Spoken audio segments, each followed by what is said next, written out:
Today, I'm still like really struggling with the subject matter today.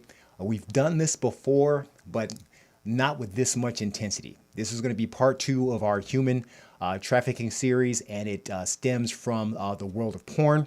I don't know if some of you know it or not, but there are minors sex trafficked when it comes to pornography. And once again, I've brought the backup. I want to just get right to it and start with a bit of a read from High Side Magazine, Subculture, Art, and Conflict. And the article is called Ghetto Gaggers, A Nation Can Rise No Higher Than Its Women. And words by Jamal Shabazz, image. Well, we got that.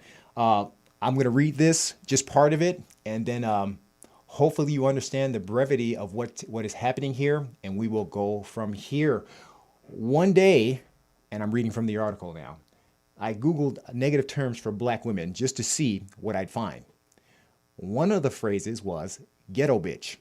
And to my surprise, a pornographic site called Ghetto Gaggers appeared. Out of curiosity, I went to the site, which flashed images of young black women, all apparently in their late teens and early 20s. On the homepage was a synopsis of Gaggers videos, which featured middle-aged white men torturing the women through violence, sexual humiliation, and racial mockery. The men took great delight in explaining how they dragged hood rats. I clicked on the video. As it begins, the woman asks, "Why are you here?" Many say they want cash because their boyfriends were two broke ass N-words, or because they needed money to support their children. Ghetto Gaggers allegedly pays $2,000. Some say they want to be porn stars, some are college students or unemployed, and some are even pregnant. They have names like Mecca, Ashante, Precious, Ebony, and Destiny. Maybe they are expecting to star in an erotic video, or maybe they think this is gag porn, in which a woman who signs a release form are humiliated and hurt to satisfy fantastic viewers, or viewers of fantasy. But it is hard to believe they expect the level of degradation that comes next, or resulting in the emotional trauma. I'll read one more paragraph and then we will begin. Some porn stars who repeatedly knew what they were in for have quit the industry after starring in Ghetto Gaggers.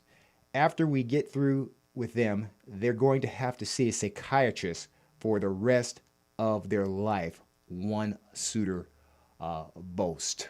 This is Mentorship Moments. This is Each One Teach One. We are the village. Let's get down to business. Let's talk about it. Sometimes you just gotta make it happen. Gonna make it happen. Gonna make it happen. Just make it happen. Just make it happen. Just make it happen. Guys, we're going to get right into the subject matter in just a second, and I'll have my lovely wife Eva read off some stats in a second. But let's get to our sponsors. I want to make sure we give them the proper shout out. Shout out again to the Black Health Trust. The reason why I continue to shout their names out is because they give more information as far as Black health to our people, or just anybody in general, because we're all human, right? You know, but this is about us because sometimes we're limited in that information. On Sundays, they give different seminars. You definitely want to go check out the Black Health Trust. And God bless you, Dr. Cutter. Shout out to you. Hey, clients are coming in for her. You know, they were inspired by her episode. Next, our sponsor, Yulita Carter from Mutual Realty Consultants. Now, they are a 5-star realty company, and they're Sweet Dreams magazine. This is Yulita S. Carter. She is blowing up, and she just wants to let you know she just sold another house. Look, I support good business, and I want to thank you, Mutual Realty Consultants, Yulita S. Carter, for the sponsorship. Now, listen, if you want to sponsor the Mentorship Moments, Each One Teach One, a couple of ways you can do it. You can hit me up on Cash App, at $CJ Functional. Now, I mean this. If you really like the content and you really appreciate the direction we're going as far as healing the community, the underbelly of what's going on, then hit me up at $CJ Functional. You can also Venmo me at CJ Functional. Those are ways you can get a hold of me there. Okay, today, of course, we're going to get right into the human trafficking part 2.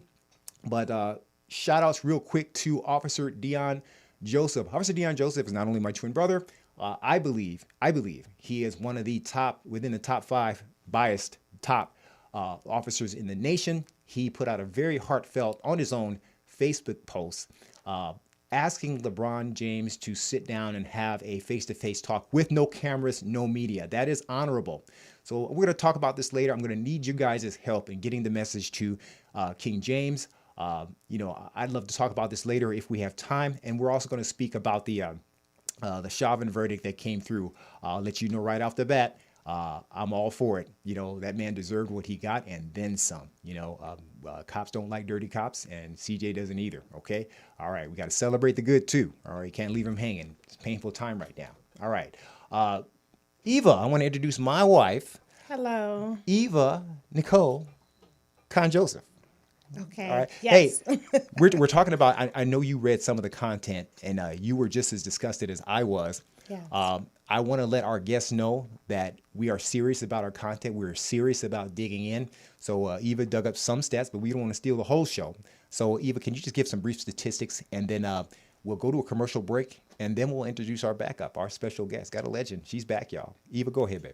All right. So today, these statistics are from Polaris. It's 2019 data report, the U.S. Human Trafficking Hotline. In that year, more than 22,326 victims and survivors of human trafficking. 11,500 trafficking situations identified. Human traffickers identified, more than 4,000. And then almost 2,000 suspicious businesses identified. Particularly speaking of those 22,000, just with sex trafficking alone, there were almost 15,000 cases, including labor trafficking, almost 5,000, sex and labor together, more than 1,000, and non-specific trafficking cases, almost 2,000. When we're looking at the top 3 identified sex trafficking types, the number 1 on top is escort services with more than 1,200. Number 2, illicit massage, health and beauty services, more than 1,200. And then pornography, which is one of our focuses today, more than 700 cases. From year 2018 to 2019, reaching out to the hotline increased about 20%. So we can imagine it's probably doubled, especially with us being in the pandemic with so many more vulnerable spots and places that this can occur. So that's going to wrap it up. We're going to have our guest, Dr. Yes, Dr. Stephany Powell, Powell, who's going to give you a whole lot more factual information and updates on this topic. Listen, the phone lines are open. So Eva, if you can give them the number, and if you have a question. Now, this show is not for kids. So if you're with your children right now, please put them away. Now, I don't mean put them away. Send them to the room and have a conversation with them from your protective lens. It's so important. Eva, can you give the number? If you want to call in, if you have a question for our guest today, the number is area code 323-815-4204. And one more time, if you could, sweetheart. One more time, if you didn't have a pen, area code 323-815-4204. For our Facebook family out there, I love you. God bless you. You can ask your questions right there. Eva is going to try to pick up on the questions. I have the Urban Spinster online on YouTube to catch the YouTube questions from our fam out there. Again, it's up to you to keep a program like this going. We are going to go into a commercial break. I believe we are bringing the truth in healing our communities, but it starts with the right information. And I can't wait to get into it. I know Dr. Powell is foaming at the mouth to get at this. I mean, we talked last night. It was deep. After the commercial break, we're going to dig right into it.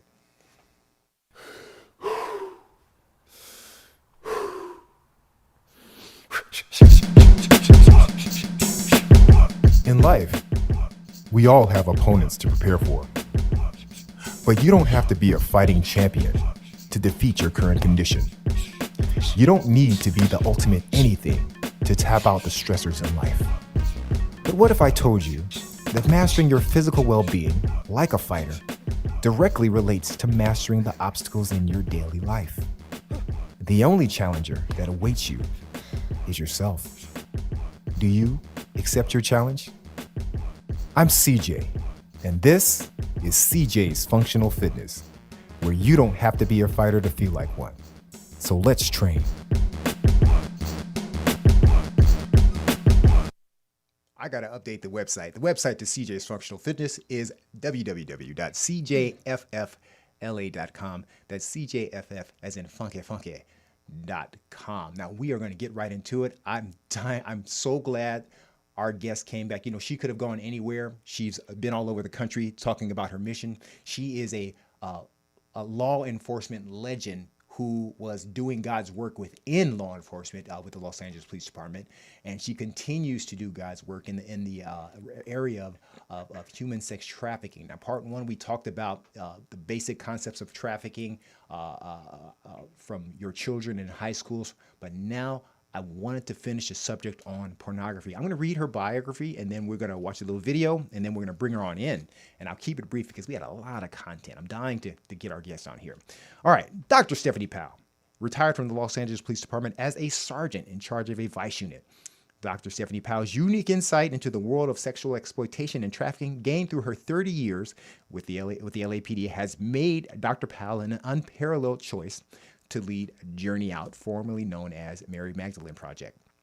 Journey Out assist victims of human trafficking in finding their way out of violence and abuse due to sexual exploitation or forced prostitution. Here's the big news. In 2020, she joined the National Center on Sexual Exploitation, the NCOSE, and we will give you guys that site today to empower you again as the Director of Law Enforcement Training and Survivor Services. She is also the law enforcement human trafficking consultant for the Sail Way Foundation. There's so much more. We'll talk about that later as we have time. Ladies and gentlemen, I want you to take a look at a little clip on one of her interviews, and then we'll bring our champion for the people on in. Through the help of groups like Journey Out, she got safe housing, career guidance, and counseling. But her story highlights how easy it can be for a young woman, any young woman, to fall victim to a sex trafficker. So often people would say, well, that would never happen to me, or that would never happen to my daughter. So the average entry age for human trafficking is between the ages of 12 and 14 years old. Lieutenant Mark Evans of the LAPD makes it his business to know how these predators manipulate their victims as he chases them down in the streets. The reason they move from location to location is so that they can help prevent the girls from developing relationships, developing mentors, developing friendships that they could go to help them escape. He renames them. So your name could have... Man, that is deep. Courtesy of CNN from LA This Week. Make sure we give credit where credit is due.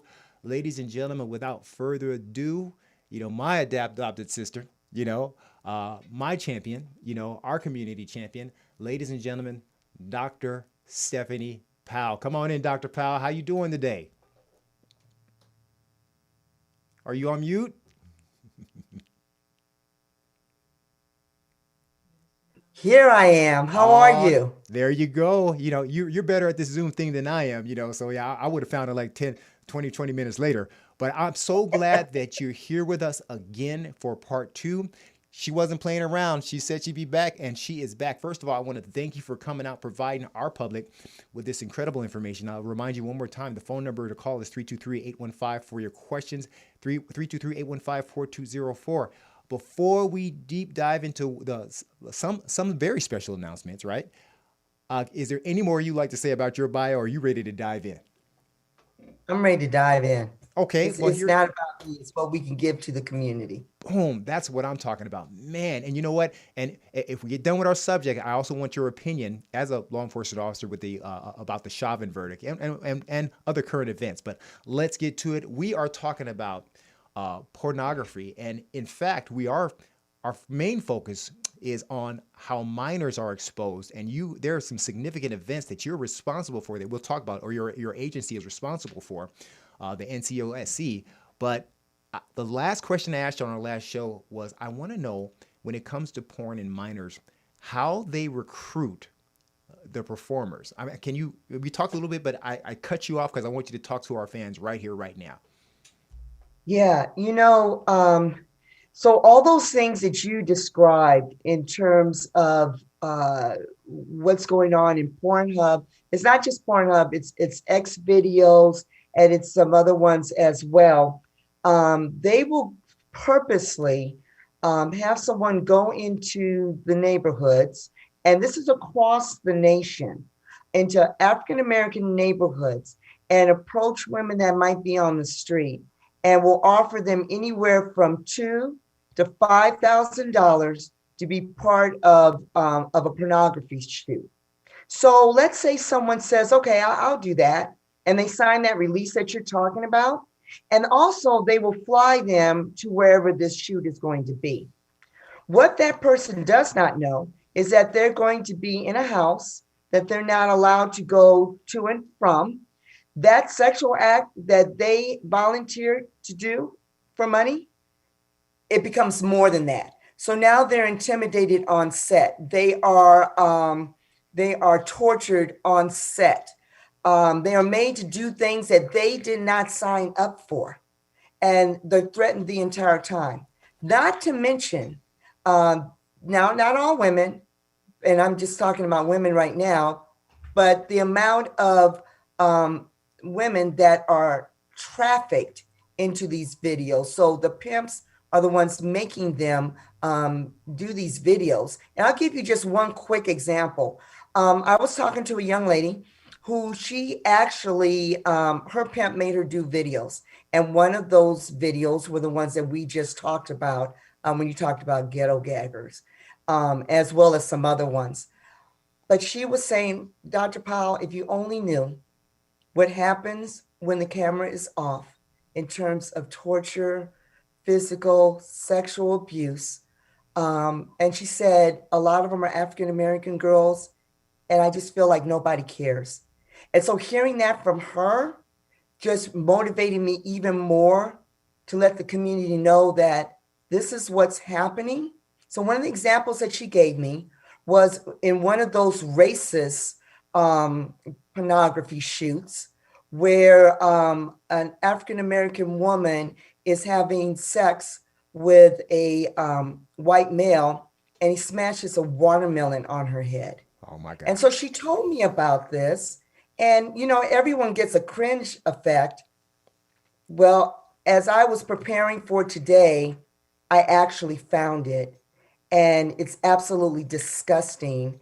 And her eyes are swollen from her being bashed in the head with a watermelon and then forced to have sex. You cannot tell me just by that somebody signed up for that. And so when we see these things, we assume that everybody that we're watching is, signing up, or they're condoning this type of behavior and humiliation happening to them. But that's not always the case. I'm going to cut in with this thought. It just came to me, and I want to make sure. If you are white or of another diverse culture and you're watching this, do not turn this off. This is not just about, we want to identify a problem. You're going to learn the same problem your kids might be having through our lens. I don't believe in the separatists, but it is important that they are, right now, those numbers from the African-American market, they're the most underestimated, they're the most marginalized. So through our lens, you can learn the same lessons and protect your kid too. Do not turn this off. This is for you. I love you too. You need it. You want to help up? Pull up. All right, so here we go. All right, so my next question, I had to get this out. I was going to add to that real quick in terms of not turning it off, because the other part that they need to understand, and we're going to talk about this later on in the program, how children are easily being witness to pornography through Chromebooks and other social media sites. So do not turn this off. Do not turn this off, because this is for you too. We all bleed the same blood. The science shows we're 99.9%, if not 100% the same. But I need you to understand this is through our lens, and I'm trying to help those that really, really, really need help the most. Okay, so this could be yours too. Love y'all. Okay. All right. So, okay. how do they ask me about the age verification? Now we're talking about minors, and we'll talk about a couple of authors for different articles that we can turn to. But let's talk about how do they verify that these people are of age? Since we are talking about minors, right? Exactly. And the problem is, so when we talk about minors, we're talking about those that have the ability to not only view the sites, but also have the ability to have their content uploaded onto some of these sites. So there's supposed to be an age verification. And so that age verification can be anywhere from all you're doing is clicking the button to say that you're over 18 years old, and that is it, to having to show, if you're a performer, having to show a driver's license. The bottom line is that the verification is not enough. And on some of these sites, not only do you not have to show any verification at all, but you don't have to show consent. So one of the things that Pornhub was doing that people had a problem with is that you had women that were being raped, and that rape was being uploaded to Pornhub. See, the understanding that Pornhub is like the YouTube of pornography. So anything can be uploaded to that. The problem is when that victim reached out to Pornhub and said, hey, I was raped, can you take that down? They would refuse to do so. And that's why the National Center on Sexual Exploitation is suing Pornhub. And I want to talk about those positive measures that you made, because this is cutting edge. What you did is really phenomenal. I feel from what we've discussed, you've put a dent in that needs to be honored. So I want to talk about that. Now, what is OnlyFans and the and kids as young as 10 years old from social media sites? What is that about?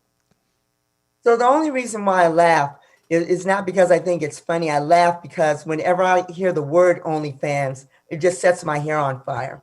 So first, I'll tell you how OnlyFans basically works. So let's say you have a fan base on Twitter or Instagram. And let's say you were wanted to show pictures of yourself without any clothes on. You could push your fan base over to OnlyFans. And then people would pay for you to, do things either to yourself or without any clothes on. And so there's a direct connection with you and your fan base, which, as you could see, can be inherently dangerous for minors as well as adults as well. So it kind of flies under the radar. So let's say it was me, for instance. You could not just go to Stephany Powell and find me on OnlyFans. You would have to get pushed over from my other social media sites. Now, what they're finding is happening. I just talked to a police officer from St. Louis just yesterday, and he works the child exploitation unit there. He told me that they are running into kids average age 10 to 12 years old who are self-exploiting on OnlyFans. So what they're doing is they're showing nude photos of themselves, and people are actually buying them through the internet to be able to watch this. Here's the problem, is that, remember I talked about the fact that your fans can talk to you. So now you become to go down this slippery slope of the more you do, the more money you make. And so now they're reaching out and will ask to meet them. Well, of course, when they meet them, they're doing unspeakable things. So you have that going on in terms of the self-exploitation and the risk factors that go along with that. You also have, again, women that are trafficked, that are doing things on OnlyFans. And yeah, do you have people that are adults that are doing this as well to make money? Absolutely. In fact, this was just a couple of weeks ago. Do you remember the girl that she was on Dr. Phil? She was doing that thing, See You Outside. Do you remember that? I don't know if you remember that or not. Oh, okay, yeah. The line, I'll catch you outside. Yep. I don't read it. Yeah. And so remember, she did a rap record, the whole bit. Okay. She made $1 million in 6 hours on OnlyFans. Here's the problem. Aside from the fact that it starts to normalize, aside from the fact that sometimes young women might see this as a side hustle, the bottom line is you're not going to make that kind of money. Because remember, she had a fan base that she was able to push over to OnlyFans. So it becomes a dangerous message to say, if you do this, this is the kind of money that you make, but you're exposing yourself to people because pimps are looking at this, not to mention the people that are going to want to connect with you personally so you can make more money. So we got to watch our kids. Are they supposed to be on OnlyFans? No, but OnlyFans does not do a very good job of verifying the ages, and that's how they're able to slip through the cracks. But wait a minute. Some people put as much as a social statement and get Facebook jailed. You're meaning to tell me that there are 10 to 12-year-old young women and young boys that are on these sites? Yes. Yes. Wow. Okay. Yes. Let me ask you a question because I want to go off topic. Not off topic. No, this is on topic. How did you stay in your law enforcement career? And now, how do you stay stable? Because I'm losing my mind right now with all the information that I'm hearing, baby. You know, you can see my veins popping out and everything, you know. How do you stay sane? What keeps you sane? You know, I think being on the mission keeps me sane. You know, I'm moving so fast. I'm going from one thing, you know, to another, but staying within the course. I just see the necessity, and I think that I did that as a police officer, and I do it now in my capacity. There's so much to be done, and so I just don't think about it in that realm. I used to work child abuse. And people would ask me when I was working at LAPD, how could I possibly work child abuse? Because we worked that specialized unit, right? Where we dealt with physical, sexual abuse and homicides where the parent was the perpetrator. And people would ask, how can you do this? You know, I stayed focused on catching the bad guy, so to speak, making the issue stop.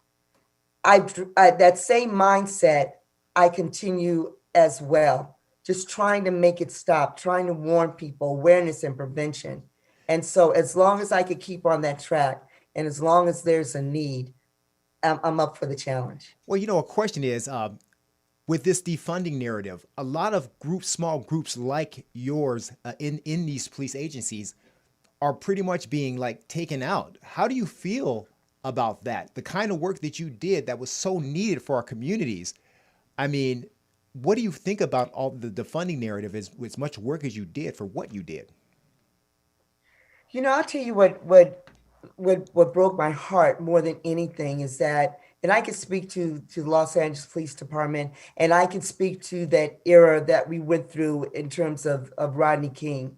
And I saw all of the work that, you know, officers were doing in terms of the community and gaining the trust of the community. What breaks my heart now is that I look at it and think, and I even think about you, you know, in the work that you've done in the community, and to sit and watch that, you know, that trust go away, it just breaks my heart. I believe we'll regain it. I do. It's going to take some work on our part, as well as our, meaning law enforcement and the community. We'll get back to it, but it breaks my heart to see all of that hard work undone. As it pertains to human trafficking, I think because human trafficking is so important and people are realizing it, and law enforcement is starting to have more of a victim-centered approach. We're still in it. We're still being able to work alongside law enforcement, which is great. But I do see other entities that are going to struggle possibly because of the fact of the defunding. You know, when you look at some of the specialized units that are being dismantled within LAPD because of defunding, you know, it just hurts to see that because I know the dedicated people in there personally. Wow. So, well, listen, I want to introduce, give a shout out to Sadia Sanders. She is the founder of she's a single life expert. She's the founder of, she is the Urban Spinster. I appreciate her. She wanted to let you know she is on YouTube, and hello, everybody.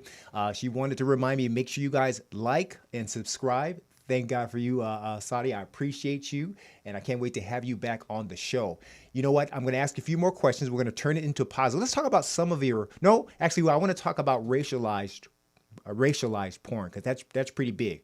We're going to go to a commercial break, and we're going to come back, and let's see how racism seeps into even the porn industry. Not every day I have the power to fight, but my body needs me.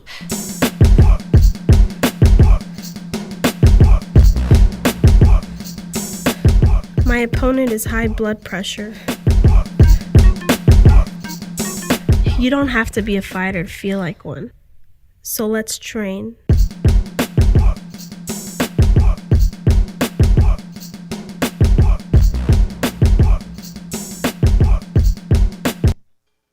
All right, quick shout outs to my family on Facebook who are watching. Carla Hawkins, Hunter Wolf. I just saw a friend her the other day.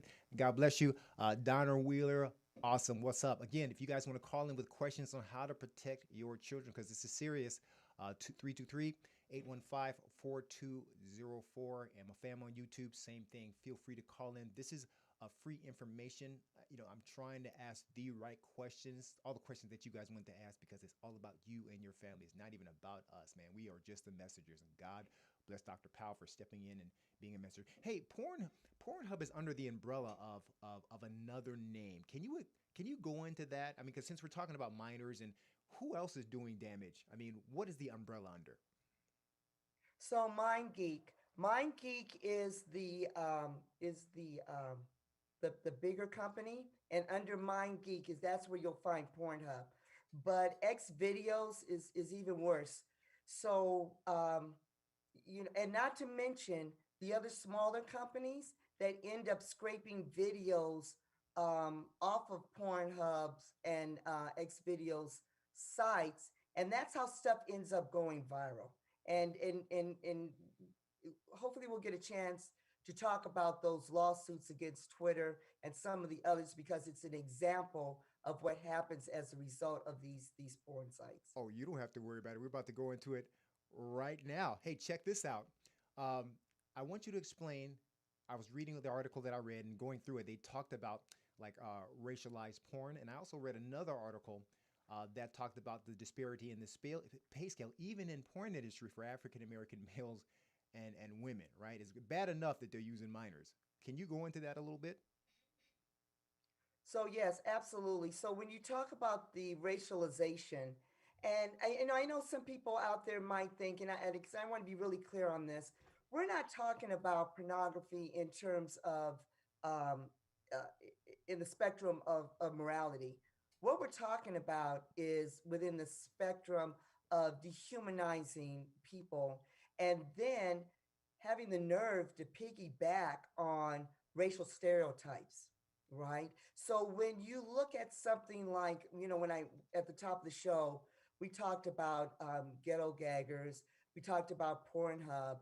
Well, when the George Floyd incident took place, Pornhub decided to do Ebony Week, in which all of their videos were going to depict African American women as well as African American men. And so you would see things like, you might see something where an African American woman is having oral sex with a white guy with a Confederate flag on the back wall, or a noose around her neck. Or you might see a white woman with BLM on her back, with a African American male having sex with her from behind, and the caption saying, police officer's daughter. The problem with this, as you guys could probably see, is that not only does it continue the stereotypes, but it continues a divisiveness and a hate that our country does not need, and they're making money off of that. Then they had the nerve, I'm talking about Pornhub, had the nerve to say that they were going to give $100,000 to social justice causes because they said that they stand with the African American community. You stand next to the African American community, but however, you are making money off of exploitation. African American women have a tendency to get paid lesser than their counterparts do, as well as the men. The humiliation and the things that happen off camera are just literally disgusting. So it's something that we really need to pay attention to because it affects our community and affects how others see our community. And I'm not going to like demonize a group. I don't want to do that. I'm not going to be like them. But these groups, are they actually taking the money? I mean, you know, we don't yet need to mention, are they accepting these donations? As far as I know, they have. But I don't know. But having said that, it's just like I'm having this conversation with you now. There's so many things that you don't know. Right. There's so many things that your audience doesn't know that they're learning now. And that's why education and awareness is so important, because I am sure that the groups that did take money probably didn't realize and I'm giving them the benefit of the doubt of this perpetuation of racial stereotypes that are out there. One of the good things that I won't say good things, but I'll say something that's pushing in the right direction is that Pornhub has taken down a lot of those racialized videos. Yes. But that's because they're under scrutiny by the Canadian government, because MindGeek is located in Canada, and there's hearings that are happening right now. Christopher Christoph has done 2 articles in the New York Times exposing Pornhub. And then, like I said, NCOSE has a lawsuit against them. There's a lot of heat on them. And so they're taking a lot of their content down. And so for some people that you know that might have been a victim of this, they are now, when people call and say, hey, that was my rape video that you put up, they're taking them down. The other thing that's pretty good is that as of April, MasterCard has put their banks on notice that are doing business with these adult porn sites, saying to them that you must come up with some way to have a viable way of verifying age, beautiful, as well as the consent of all depicted material.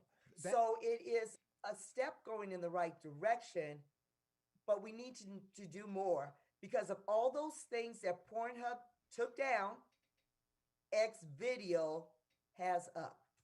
Well, let's give the round of applause that you deserve. I mean, because that is significant. I mean, at least we know that we can arm ourselves and attack something that is detrimental, tangibly detrimental to our community. You know, I want to read a question that came up from or some of the comments. Charles Thomas, hey, what's up, man? It appears that to me that parents plays a part concerning the very young people that play a part in these sexual acts. Mike Flemings mentions, and we talked about this before, he says there's babies on figs everywhere. Where is the outrage? All right. Come on, America. Sadi Sanders, with some schools back in sessions. Now, this is a question for you, Stephany. How can educators spot the signs of a child who may be engaging in sex trafficking online? Can you answer that question for our viewers? Oh my God, when you just even talked about the babies on FIG, I still go out there and do outreach for my old organization, Journey Out. Mm-hmm. There's a lot of babies that are out there on FIG, and we could talk about that one later. As it pertains to the parents, I implore parents to please, please, please make sure that all those parental controls are on your kids' computers. Yes. I can't begin to tell you. It's not just flipping one switch. You've got to go in the settings and go through all of them and turn them all off, because predators are able to reach your children right through their computer. The Chromebooks, the Chromebooks that were given out by the schools, they were given out and none of the filters were turned off. Hence, one of the reasons why Google Chrome is on our Dirty Dozen list. So if you go to dirtydozenlist.com, you will see the corporate advocacy in which we go after corporations that directly or indirectly attribute to all these things that I am talking about, because Google needs to be giving out these Chromebooks to these kids with all those things already set. Because I'll give you a very quick example. So someone was telling me about their fourth grader, and the fourth grader was doing a paper on slavery. So they went to Google and they Googled bondage. Well, you know what started popping up? And then, you know, when that stuff pops up with the algorithms, guess what happens? Now you start getting the pop-ups. And that's what leads our kids sometimes to pornography. And they're finding that kids as young as 12 and 12 years old are getting hooked on porn. And we've just described some of the things that are out there. There was a particular situation that did involve a school where the parents were saying, hey, listen, I noticed that my kid has started looking at porn. You know, I turn off the stuff, but they're able to turn it back on. They're even watching it at school. The school basically said, I can't do anything about it. Yeah, you can. Because what was happening too is this kid who had learning disabilities, people were reaching out, pedophiles were reaching out to this kid. And so there's been an uptick of that as well in terms of pedophiles reaching out to kids because so many kids are on the internet. And so to school officials, what I say to you is to make sure that when your students are have access to the internet, to make sure that all of those settings are set, that they're unable to be able to access those things.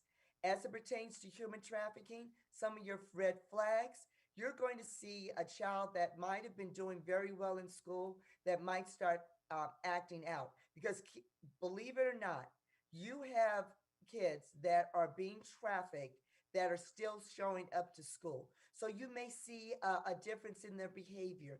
You may see them missing school. You might see them acting out not only aggressively, you might also see them being very quiet and timid where they weren't before. Or you might see them acting out sexually and which are talking about sexual things or overhearing that you didn't see before. Pay attention. You know, sometimes we will blow off things being adults because we really don't want to know the truth. And we go like, no, that couldn't be happening. Yeah, it could be. Talk to your kids because you would be amazed. One last thing that I really want to tell you guys about. There was this is just a couple of weeks ago, I found this out. There was a challenge on TikTok called the Silhouette Challenge. And what it was that kids were doing their best silhouette. Well, as we know, the best way to do a silhouette is with no clothes on. But they felt comfortable with it because it was a red screen, like a film. Yeah. So you really couldn't really see their faces when they were doing it. So they felt comfortable with it. Well, guess what? Google, if people were Googling where there's a how to take that red filter off. So unbeknownst to these kids, they didn't have any clothes on. They felt safe because there was this red filter. However, adults were able to take it down. Guess what? Put it up on some of the porn sites. It goes viral. Well, and you know what? And these kids are simply copying what these adults are doing with this red skin, because that's a TikTok, that's a trend. So be careful of what you're doing as a parent. If you're trying to get your sexy on, your daughter or son might be watching it and trying to utilize that example. Next thing you know, they very well could be on a porn site. Eva, I want to throw something at you since you are a health educator. Yes. You know, you have been a teacher for 23, 24 years. I know that because that's just been about how long we've been married. See? Yes. Yeah. How do you feel empowered, or do you feel that other teachers can be empowered with this information? Absolutely. And actually, human sex trafficking has become part of the health education curriculum. Training is ongoing for teachers to learn about it, health teachers specifically, to go ahead and pass that information on to our kids. So we are being proactive with it in our curriculum in high school. I'm so glad to hear that. Shouts out to my cousin Trina, who's also a teacher. Her and my wife, they talk all the time, and I know they're going to be discussing this. And Trina, she's a bad girl. She will kick your butt if she catches you doing wrong. I'm just playing. In love. Anyway, I remember days when we were kids. But hey, moving forward, I want to throw a couple of references your way. I want you to look up the editor Nicholas Kristof and Carolyn West. And Stephany, what can you tell me about those names and when it comes to sex trafficking? I made the mistake. I called him. I think I called him. You called him Chris. Nicholas Kristof. So Dr. Carolyn West is the national expert on pornography and racism. She is a professor out of Washington State. All you have to do is Google her, and all of her stuff will come up. I also encourage you to look at Kristof. He has done 2 fabulous pieces that have put Pornhub on the map.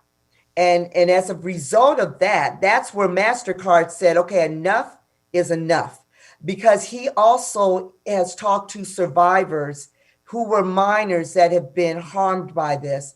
One of the survivors is out of Bakersfield, who was a minor who she had a boyfriend, who the boyfriend asked her to send pictures of her nude. She does because she's trusting, because she feels it's her boyfriend. Those got uploaded to Pornhub. It went viral. As a result of that, of course, she becomes bullied in school.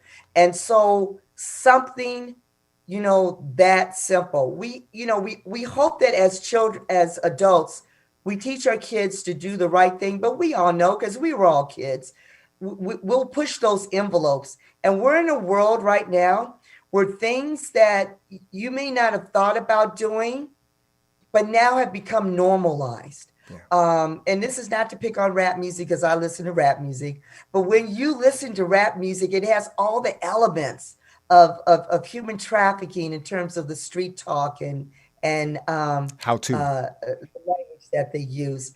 So it becomes normalized. Well, I had a survivor tell me that it's all fun and games until you turn your first trick, and then it goes downhill. And you're in, and what do you do? Well, when Eve and I were coming up, yeah, we had cussing and raps, but rappers literally told a poet. It was like poetry about life. If you were on the East Coast, you were talking about your East Coast life, but there was some joy, some ray of sunshine. But it almost like now with the music that we have now, not trying to sound like an old man, it's like they're writing a recipe for getting into the game, and I really feel like, I just feel like there's this energy that really doesn't want to see underprivileged or people of color succeed, and this is one of the ways we can keep them trapped. I want to give the information to your website from the NCOSE. Go to www.endsexualexploitation.org. It is one of the most informative. It's a lot of information, a lot of avenues you can go to as a parent, a lot of numbers to access. One of the most thorough websites I've been on. It's up on the screen, www.endsexualexploitation.org. Very proud of you, Dr. Powell, for them seeing your work and then bringing you onto the team and bringing this insight to our audience. Now, we're going to go to a commercial break. As you all know, CJ has a book out, right? And it's called Navigating Through the Valleys of Success, a perspective in the thick of it and a perspective in perseverance. All right, that's the OG version. Take a look, and it will show you how to get a hold of that book. And then we'll close out with some current events.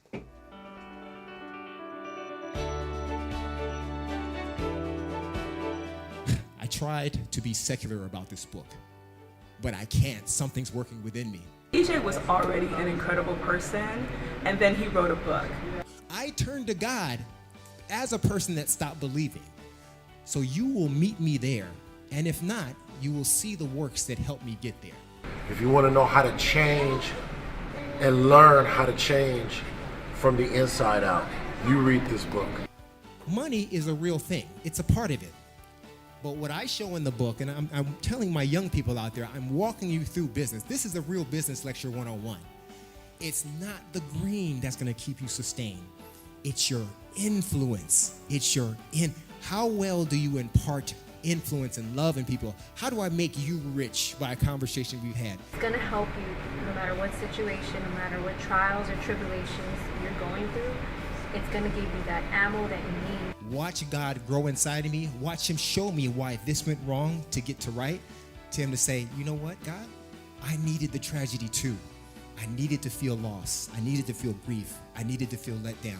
And thank God you've got me where I'm at in my marriage, with my kids, with my family, so I can see the blessings and I can tell somebody else how all those things I went through in the past got me where I'm at today. You can get through anything if you just keep the faith and walk through that valley and don't give up. Don't turn back, don't look back, just keep looking forward, and the goal is right there. You just have to keep pushing for it. Keep your brains in your head, keep your heart in your chest, and keep your pee-pee in your pants. And that's it. That's great advice. This will stay in your hearts for the rest of your life, and it will conquer the demons that lie in your mind.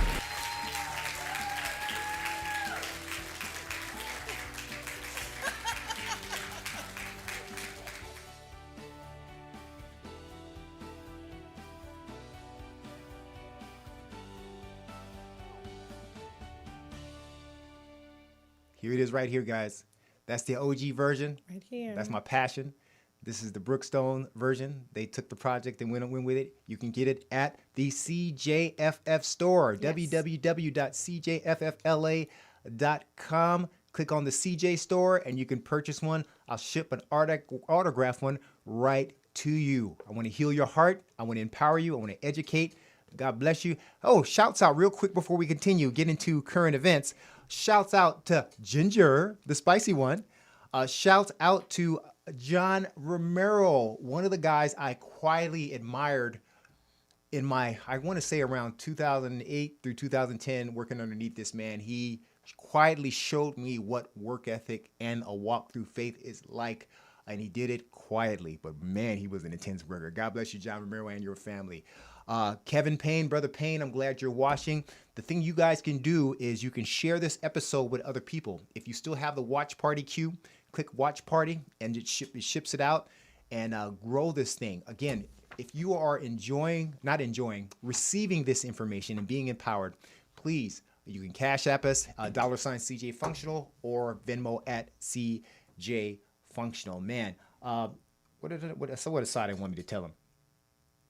Oh, yes, and the CJ's Functional Fitness Store on YouTube will be in the description. We'll talk about that later. All right. First of all, Dr. Powell.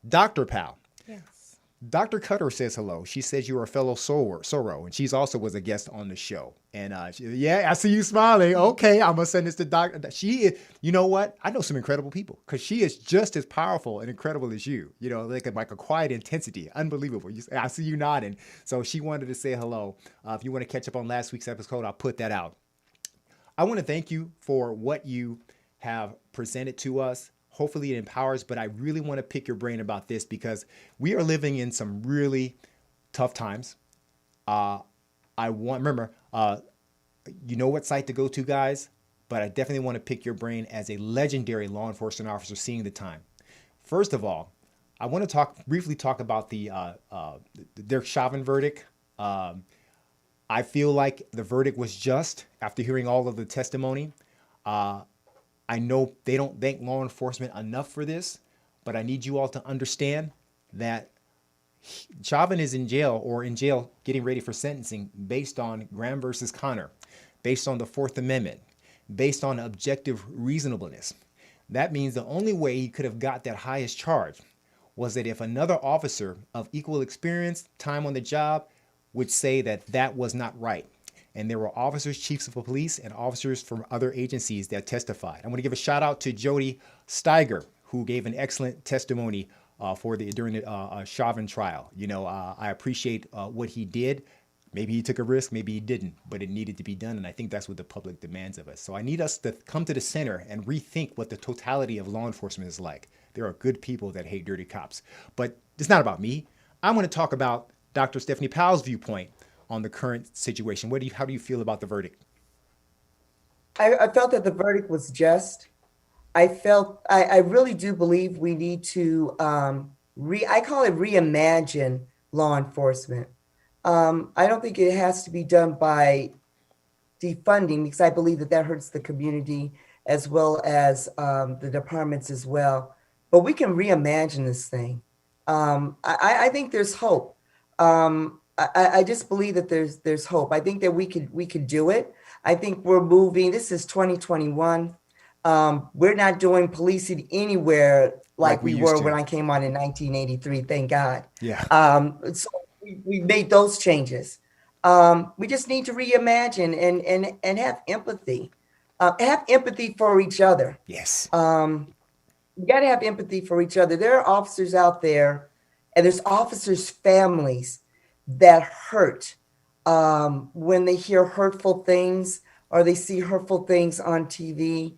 I just ask that you keep the families in your prayers as well as those good officers that will lay their lives down for you. And when we say good officers, I don't want to separate it. That's like 95, 90, whatever, 99%.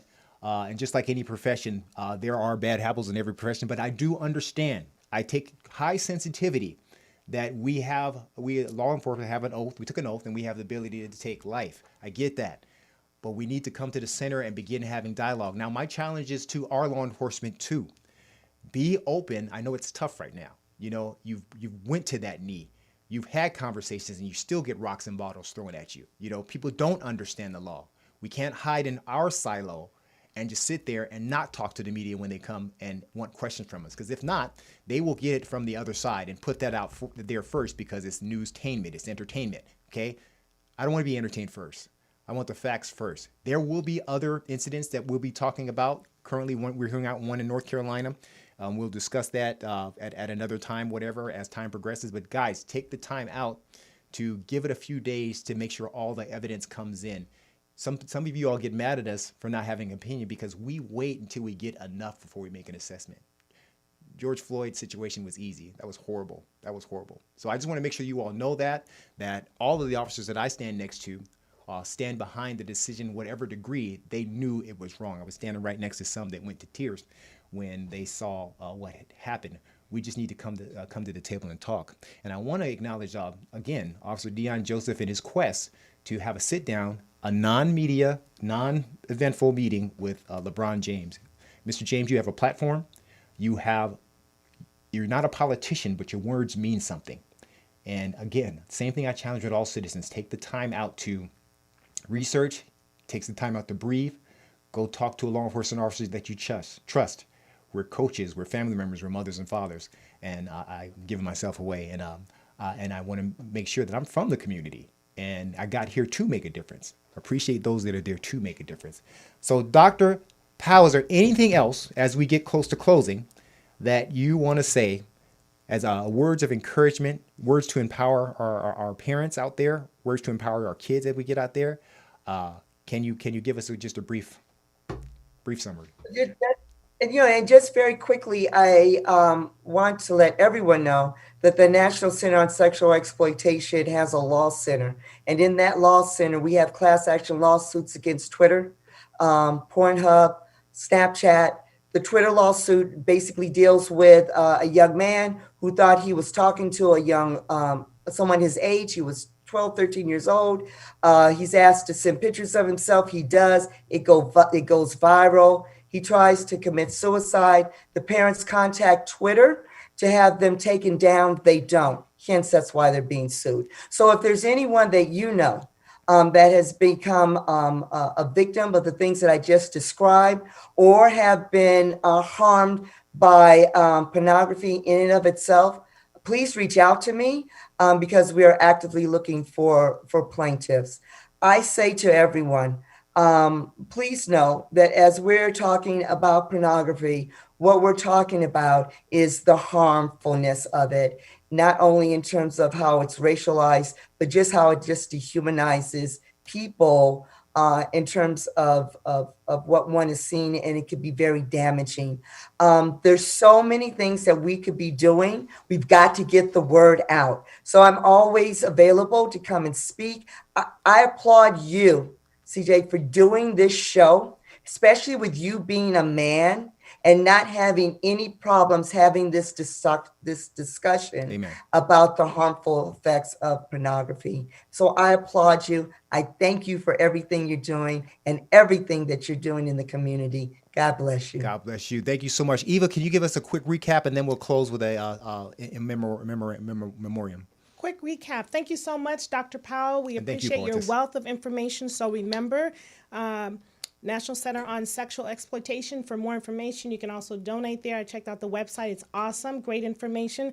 So pay attention to our kids. Remember, Dr. Powell said, between 12 to 14, and social media outlets. Our kids during the pandemic were at home on these computers more time than we want them to be, so they had easy access to these venues. So just pay attention. Set those parental controls. If your child is on social media, get on there, check it out, see what they're doing, so you can keep an eye on your kids and just be aware and be vigilant. And if you want to do anything else, you can always donate.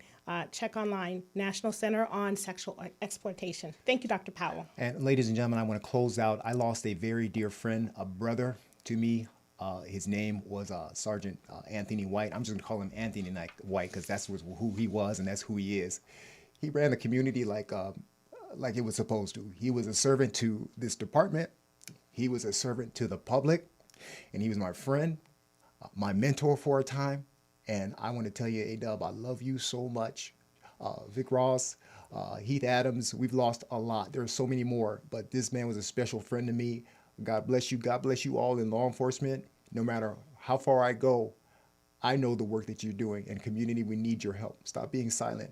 God bless you all. This is Mentorship Moment. Next week, back to the fun stuff, but I need to empower each one, teach one. We are the village. It happened.